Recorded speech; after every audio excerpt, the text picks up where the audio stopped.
as I was saying, Colonel Quilter rescued Ted Williams and brought him around to see all the Marines that were stationed there and whatnot. And he brought him into Major Tulipane's office there, and we all went in and got to meet Ted Williams.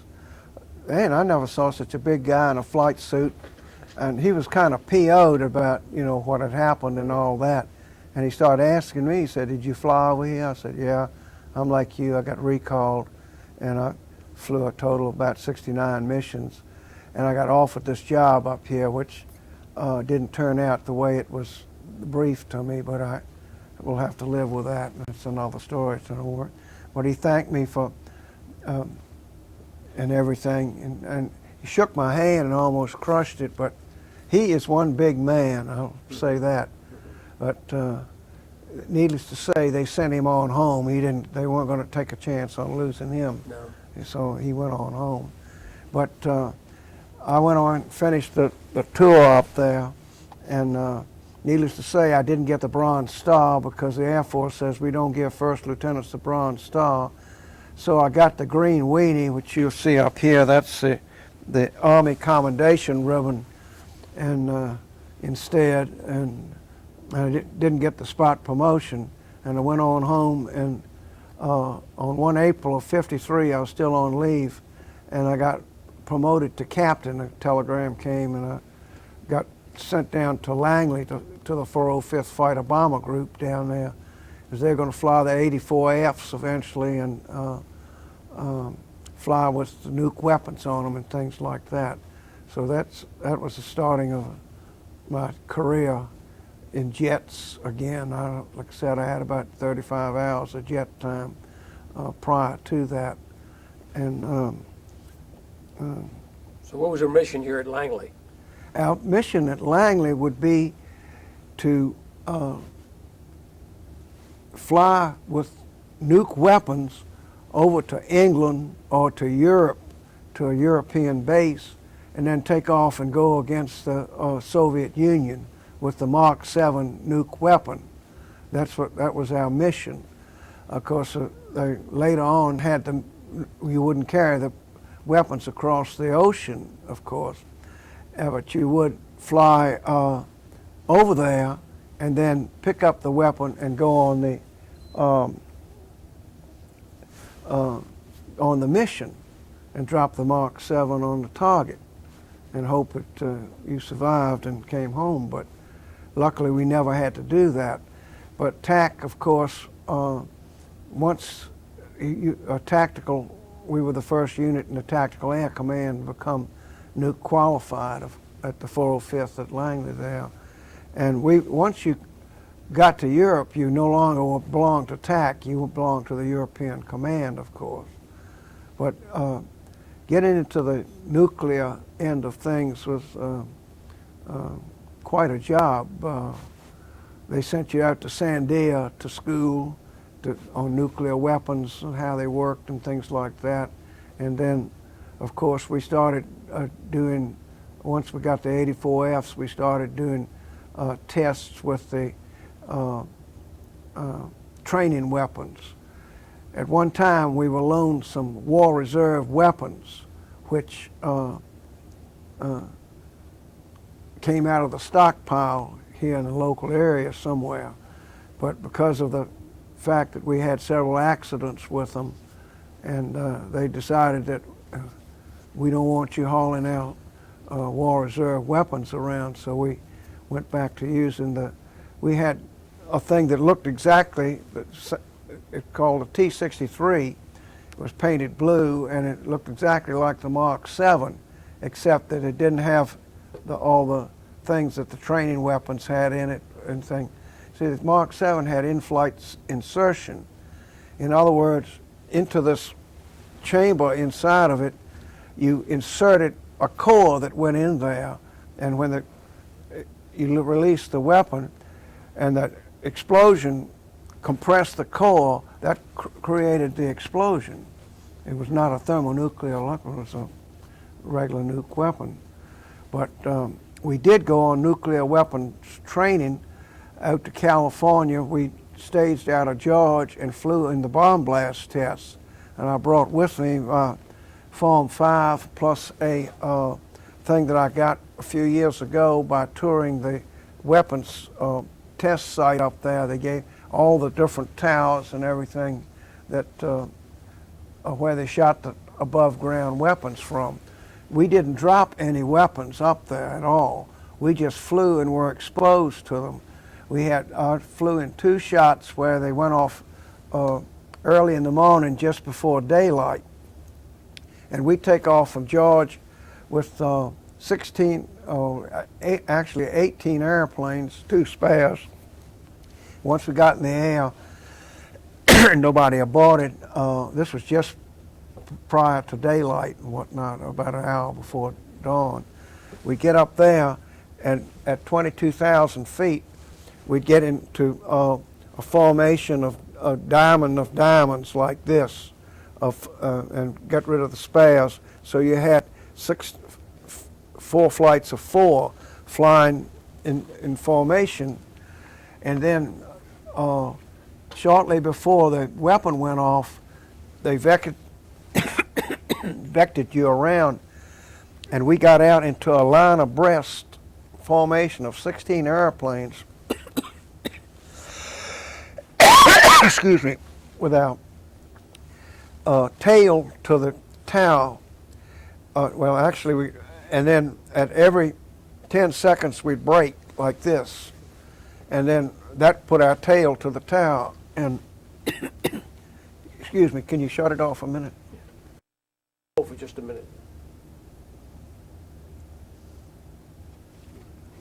Okay, and when the last airplane had made that 90-degree turn like that, and about 10 seconds later the weapon went off, they had it very, very closely controlled.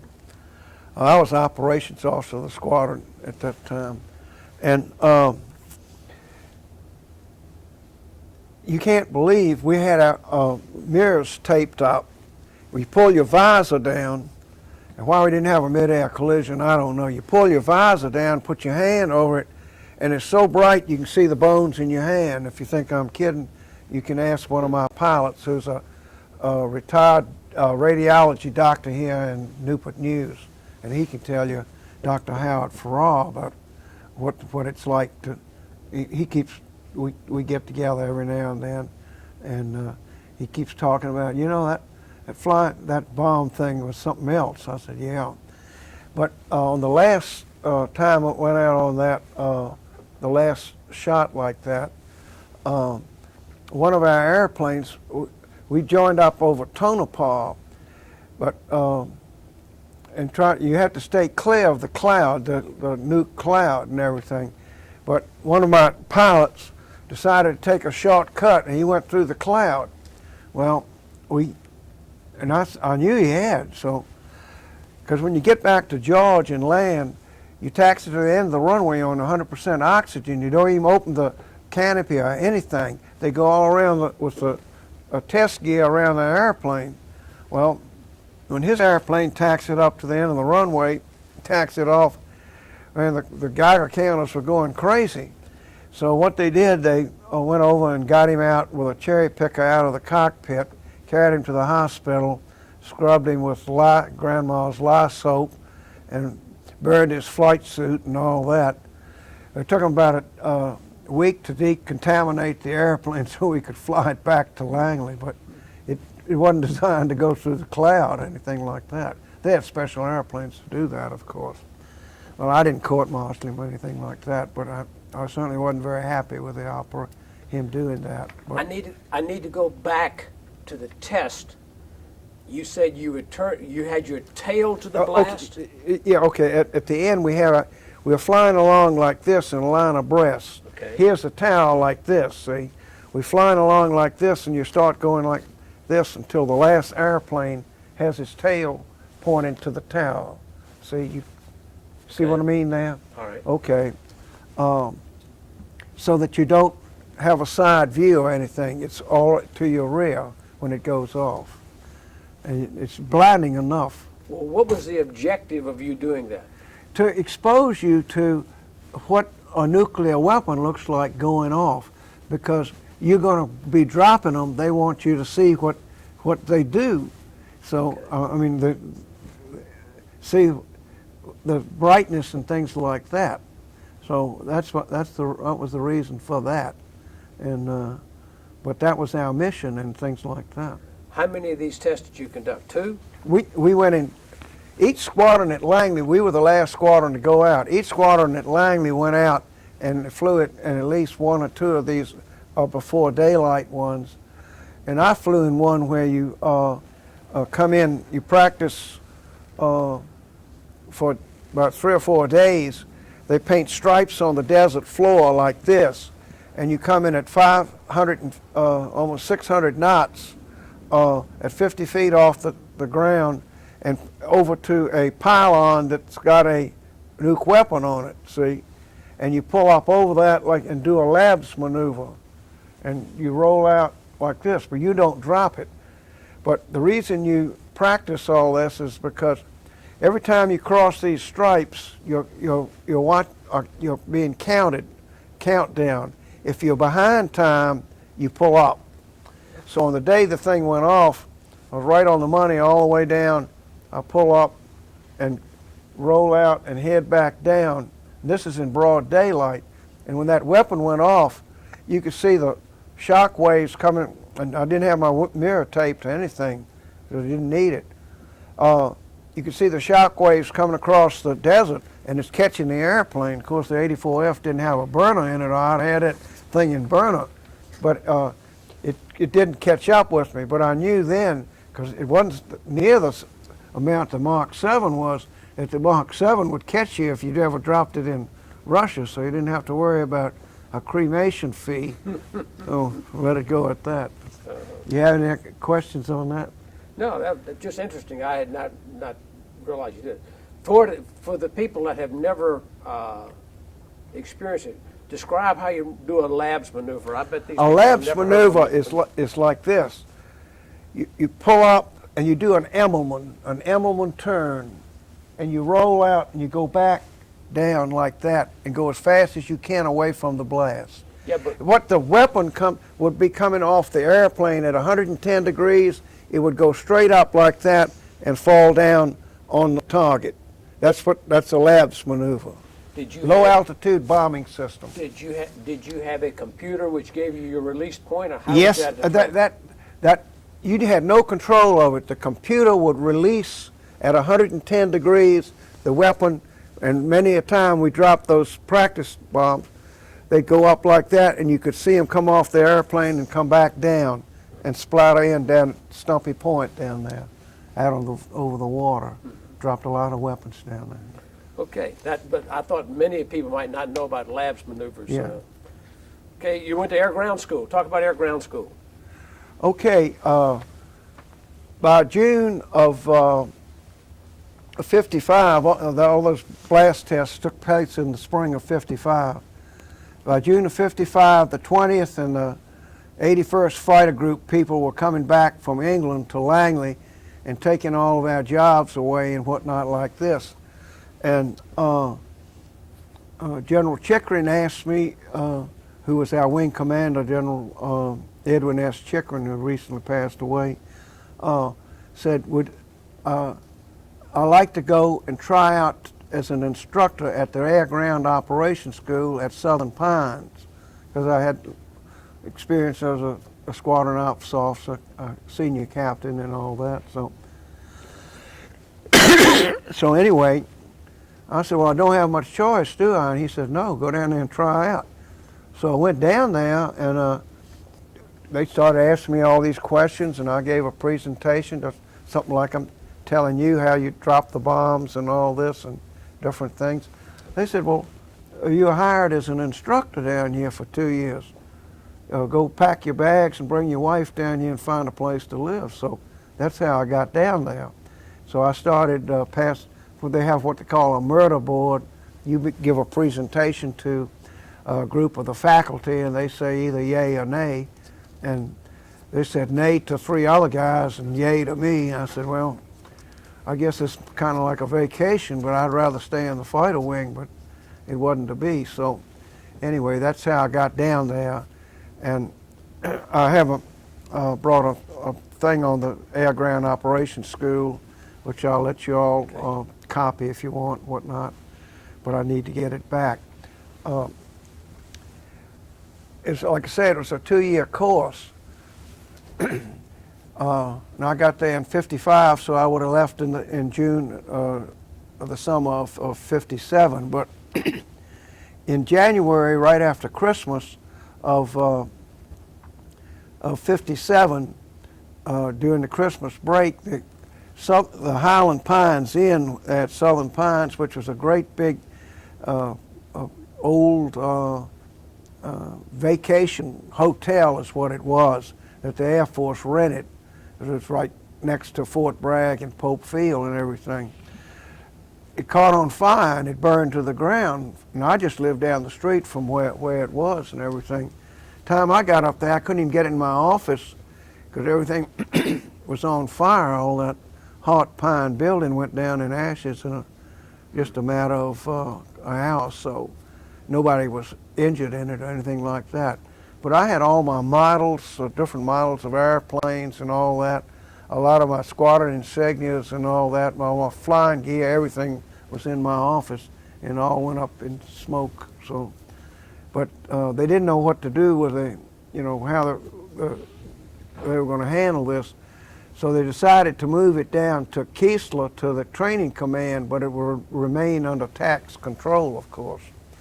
So I went down to Keesler to help rewrite the manuscripts because most of them got destroyed in the fire. And we did stay down there at TDY, and then I was assigned to Myrtle Beach and moved in down there in June of, got down there in May of '57. Had to buy a house and everything. There wasn't any housing on the base or anything like that. And they just, the 354th Fighter Group, that Colonel Gabreski was the wing commander, was a day fighter group. So I got the job in wing headquarters because they were day fighter, but that didn't last very long. They changed over to tactical fighter, and they had to learn the whole thing from conventional weapons to nuke weapons delivery, and especially, so I got the job of being the nuke for the pilots, nuke weapons officer, and I got also found a real good armament officer for the ground loading crews for weapons. But we had F-100s, which was a different ball game from the 84F. But by the time I got down there, see, Langley had converted over to 100s also up there at the 405th head up at Langley there. They converted to the 100. Along about 58, Langley was deactivated. The 405th was deactivated, and we got some of the pilots from up there came down to Myrtle Beach, and which was good because we needed their experience to get these people off the ground. But in the summer of '58, I got a reassignment order came in and said, you got two choices here. SAC wants TAC fighter pilots to fly their B-47 because the SAC bomber pilots are scared to do the labs maneuver in it after Colonel McCoy and this RAF, he was a air marshal. He was demonstrating the labs maneuver down at Eglin in a B-47, and he pulled the wings off of the B-47, and they named that down there in Florida at Orlando. That was named McCoy Air Force Base. I think it's part of Disney World now, but I don't know. But they wanted TAC guys to do that. Well, I didn't especially want to fly any B-47, but they had another choice. I could go to England with my family and be part of the Thor missile program over there with the RAF. The RAF would own the missiles, and we'd be the operational controller of the warheads. In other words, all our job would be is to look out for the U.S. property on the end of the Queen, of course, had operational control over the missiles. So, but we were assigned to RAF squadrons, and we had RAF squadron commander, but SAC and Bomber Command ran the control room with SAC and Bomber Command, I call them weenies, running the control room, and they had mostly fighter pilots, same thing with the RAF, sitting there in the trailers with the missiles. Kind of a useless tour in a way, but at least we got some flying time in T-33s out of Alconbury, and were able to tour around Europe, and went as far down as I went to Wheelers and a couple of other places down there. Get down to Spain without any problem, up to Denmark. On the week when I had 4 days off, I had to go fly and to do other things and whatnot like that. So, but that was, we came home in June of '61. And where'd you go when you came home? I went to Vandenberg Air Force Base, and I got assigned to the test division, but I got assigned to the evaluation and analysis branch of the test division in 1st STRATAD, 1st Strategic Ad Division up there at Vandenberg in the missile testing and training program. So I said, how did I get here? And they said, well, we looked on you, when you went to college, you took a class in statistics. I said, what does that have to do with testing? Because, well, you're going to be doing statistical data evaluations to come up with the reliability of these systems. And I said, I can't even spell it, much less do it anymore. So anyway, that's where I ended up there. And it ended up as the branch chief there.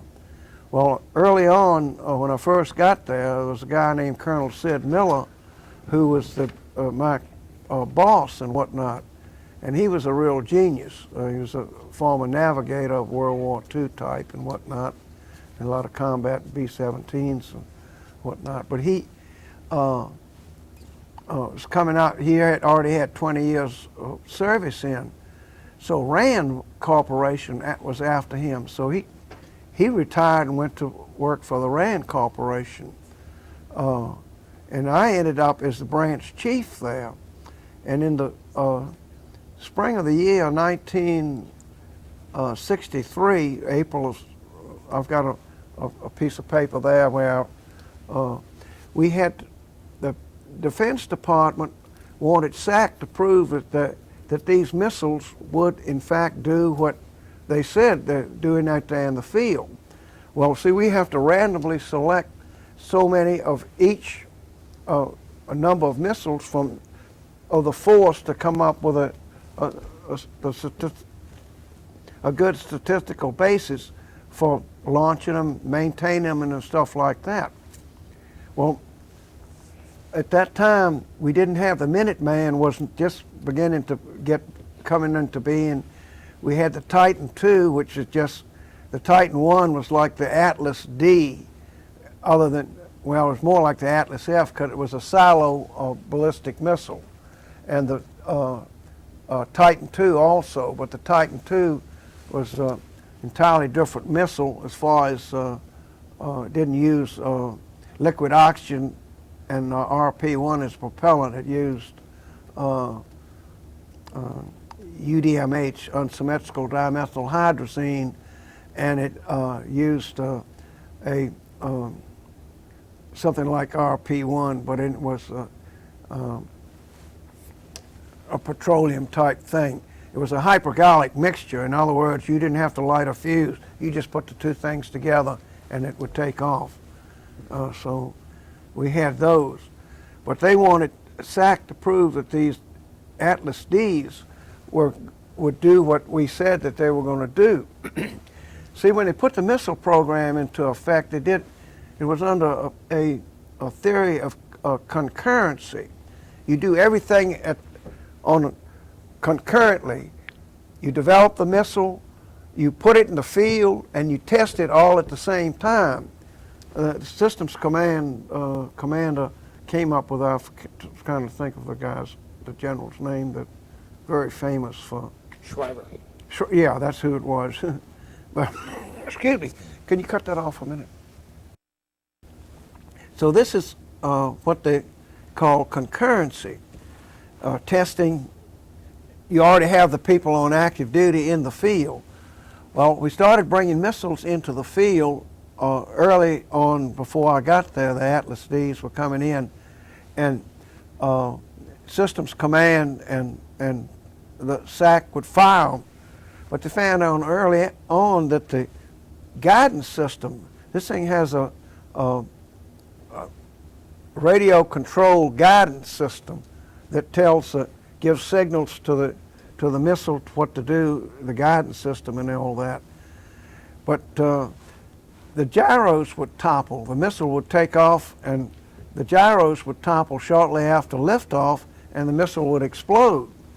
So they started modifying the guidance packages for the tests at Vandenberg, but they didn't modify anything in the field. They wanted to find out if these would work, but they hadn't fired enough from the field to find out but everyone they brought in from the field and they didn't modify crashed. So they began to get worried about this. See, so along about slightly before April of '63, the Air Force ordered SAC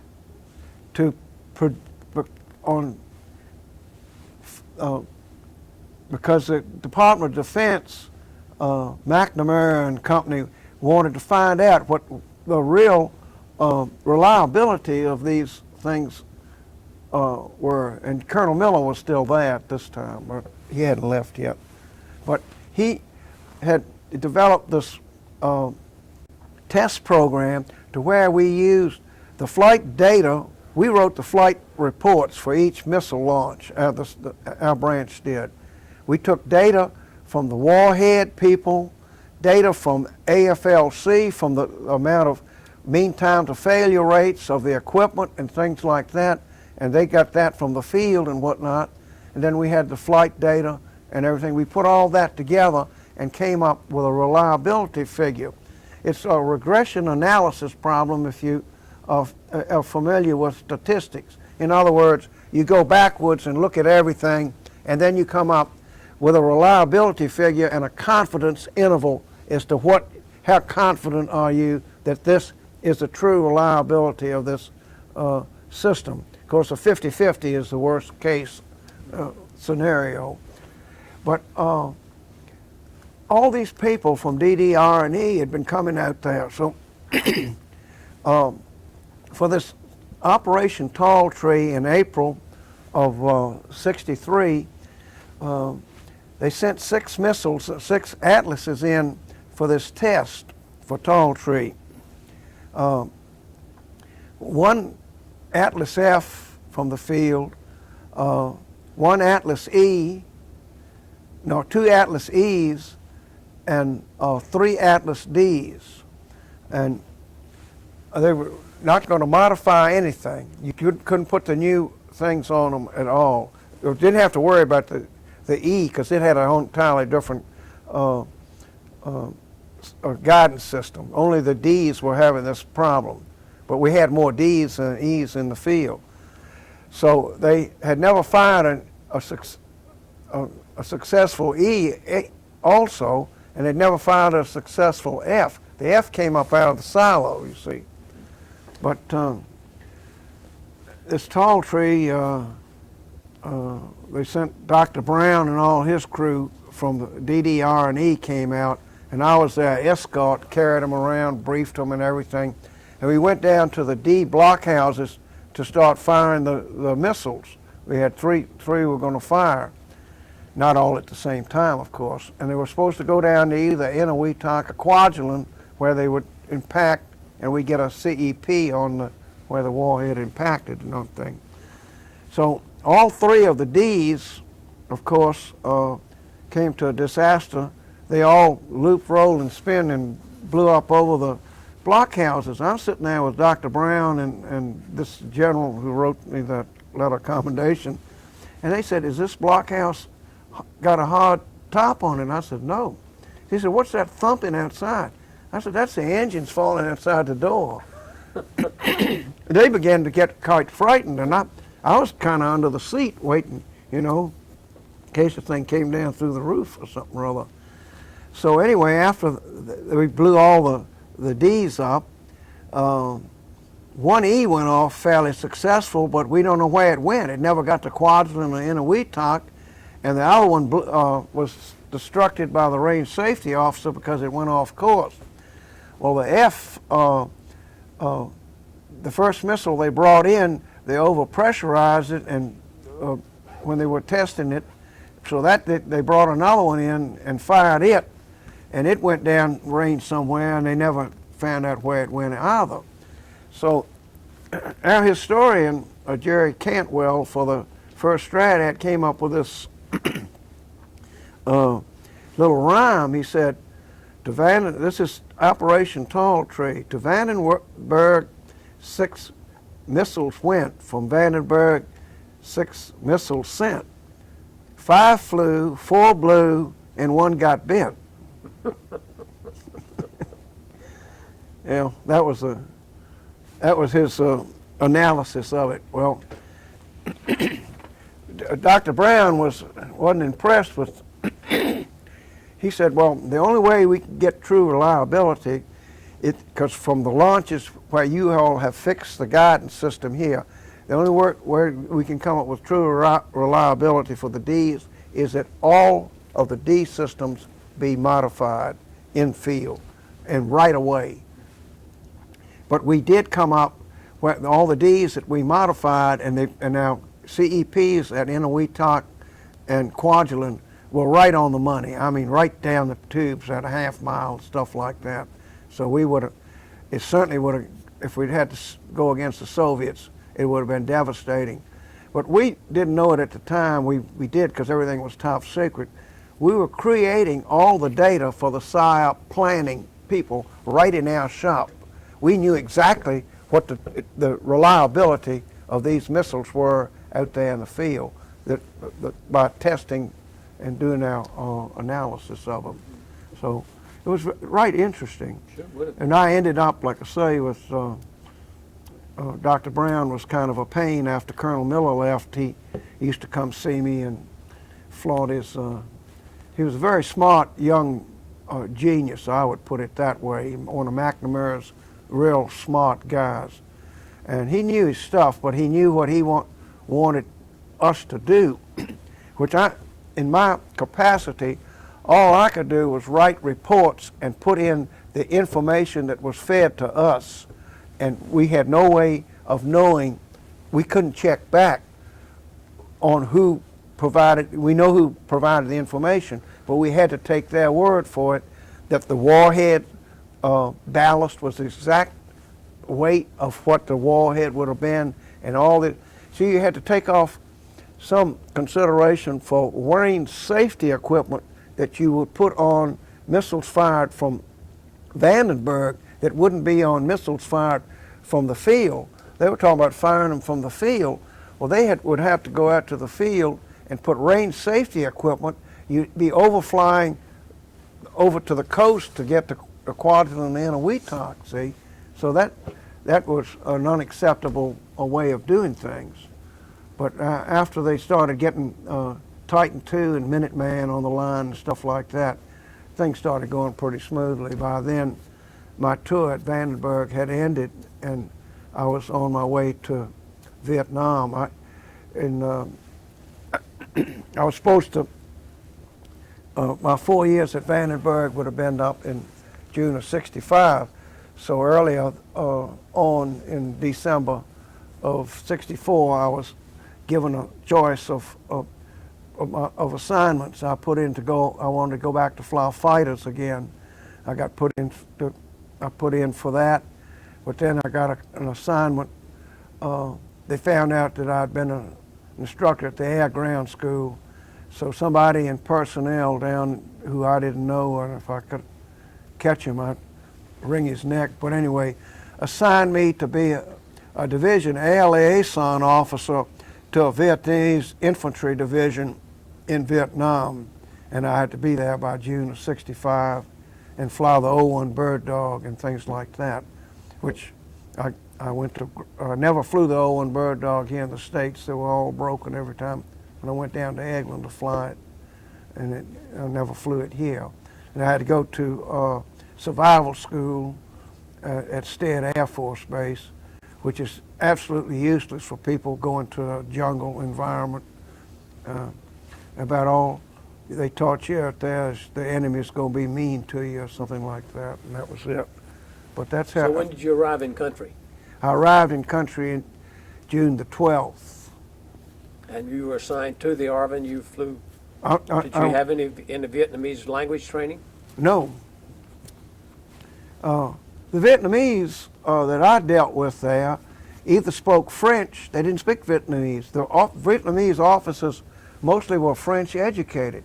The division commander and all that, his staff, they either spoke English, as well as you and I practically, or spoke French among themselves. And unless, I never knew any French anyway, so comme de terre or something or other, I don't know. I think it means apples or oranges or something like that. But anyway, when I got there, of course, we were assigned to the 19th Tactical Air Support Group out of Benoit. They checked us out. They supported our O-1s and things like that. But my boss was the Corps ALO, and he wrote my OER, you see, based on what the senior Army and advisor and his assistant senior Army advisor for the division would tell him how I was performing and stuff like that. Because we went on heliborne operations, carried the Vietnamese and on heliborne operations into landing zones and things like that. In our division area of operations, we had 3 Special Forces C teams, which I had to support with a forward air control party of 2, at least 1 airplane and 2 pilots, a radio operator, and a crew chief. And when I first got there, we were able to have 2 airplanes at each place. But I continually had to fight the battle of having my airplanes drained off to go off to special things that were happening in Laos later on in the time and whatnot like that. And we did, just before Thanksgiving, we were on a big operation in the Michelin plantation at Giao Ting up on the Saigon River up there with the 7th Regiment. And our 7th Regiment got overrun up there and all the advisors killed and everything. I was in Saigon at the time on a top secret conference about providing some more people to go to Laos, which was top secret at the time. And I didn't know anything about it until I got called in. The General Talbot, who was running the Tactical Operations Center down there, said, "John, you've got to go with me to MACV because your unit up there got overrun last night, and then a Ranger company got bombed by friendly fire, and you've got to go talk to General Throckmorton over at MACV about this." I said, "Well, I have no idea what went on." He said, "But you got to go with me." I went over there, and they jumped all over me about what did I know about all this up there. I said, "Nothing. I wasn't there. My assistant ALO is up there, and he can tell you." "Well, we got to have answers now." I said, "I can't give you any answers." So General Depew, who was G3 MACV, interceded and said, "John hadn't the faintest idea what went on up there, and he can't tell you anything." So I left, and I didn't like meeting with General Throckmorton like that. But anyway, that went on at 1st Division moved in next to us and whatnot like this, and I had my troubles with them. This book I'm going to lend you to read, you want to read that, and I want it back. This fact that worked for me for 6 months and was assigned up at Song Bay wrote this, and he wrote some very glowing terms about me when he finally found out who I really was. But anyway, I was his boss, and I came home in June of '66. I was assigned to Langley Air Force Base to the Tactical Air Command down there in plans. I ended up as the chief of the Weapons Systems Concept Branch. We wrote the concepts for the AX, which ended up the A-10, and the FX, which ended up as the A-15. But I went ahead and retired in June of '70 to avoid going back to Vietnam. They wanted me to go back to fly the F-4, and I didn't want to go back, and I just said I've had enough of medals for 3 wars. Besides that, they said, well, you've been selected to full colonel. I said, to kill them just quick as to do a 2nd lieutenant. So I went on out, and I've enjoyed my retirement ever since, 30-some years of it. Well, John, we sure appreciate you coming to talk with us, and I'm sure that someone in the Library of Congress someday will get some real benefit out of this. Thank I you very hope they much. will anyway. I mean, maybe I could keep them amused for a couple of hours.